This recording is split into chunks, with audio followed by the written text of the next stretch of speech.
আমরা স্বাধীন সার্বভৌমত্ব বাংলাদেশ দেখতে চাই। বাইরের পৃথিবীতে আমাদের বন্ধু থাকবে, কোনো প্রভু থাকবে না। বাংলাদেশের স্বাধীনতা সার্বভৌমত্বের প্রশ্নে বিএনপি সরকার কখনোই কোনো ধরনের আপোষ করবে না।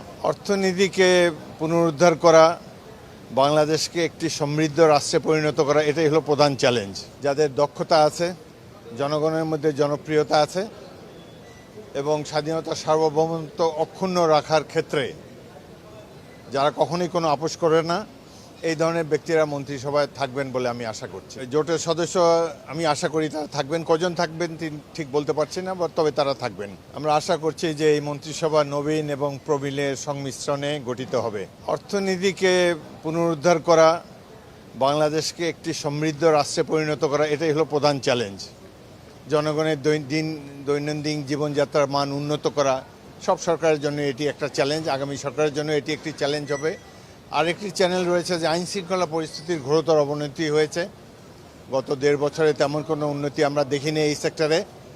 তো আইন শৃঙ্খলা পরিস্থিতিকে সঠিক মাত্রায় নিয়ে আসা, জনগণের প্রত্যাশার সাথে যাতে এর মিল থাকে সেই পর্যায়ে উন্নীত করা, এটি একটি বড় চ্যালেঞ্জ হবে। সংসদে তো একটা বিরোধী দল থাকবে, তাদের সাথে ভালো সম্পর্ক আশা করি।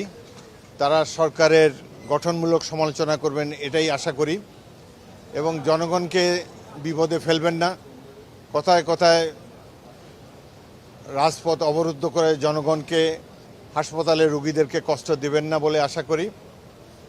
আরেকটি কথা দুঃখজনক যে আজকে আমরা এখনো শপথই নেই, আজকেও আন্দোলনের ডাক দেওয়া হচ্ছে। এটি বাংলাদেশের জন্য ভালো সাইন নয়। অত্যন্ত সুষ্ঠু একটি নির্বাচন হয়েছে। এত সুষ্ঠু নির্বাচন আমি যে 10টি নির্বাচন করেছি, এত সুষ্ঠু নির্বাচন দেখিনি। তো এখানে সরকারকে তো দায়িত্ব পালন করতে সচেষ্ট হতেই হবে, সাথে সাথে বিরোধী দলকেও বাংলাদেশের জনগণের সুখ দুঃখের কথা চিন্তা করে কর্মসূচি দেওয়া উচিত বলে আমি মনে করি। আমরা স্বাধীন সার্বভৌমত্ব বাংলাদেশ দেখতে চাই। বাইরের পৃথিবীতে আমাদের বন্ধু থাকবে, কোনো প্রভু থাকবে না। বাংলাদেশের স্বাধীনতা সার্বভৌমত্বের প্রশ্নে বিএনপি সরকার কখনোই কোনো ধরনের আপোষ করবে না। আমি বাংলাদেশের সাধারণ মানুষকে স্যালিউট জানাই 12ই ফেব্রুয়ারিতে শান্তিপূর্ণ একটি নির্বাচন উপহার দেওয়ার জন্য এবং এই ঐক্য বাংলাদেশের সম্পদ। আগামী দিনে এই ঐক্যের কারণেই বাংলাদেশ এগিয়ে যাবে। কোনো পরাশক্তি বা অন্য কোনো শক্তি বাংলাদেশকে দাবিয়ে রাখতে পারবে না।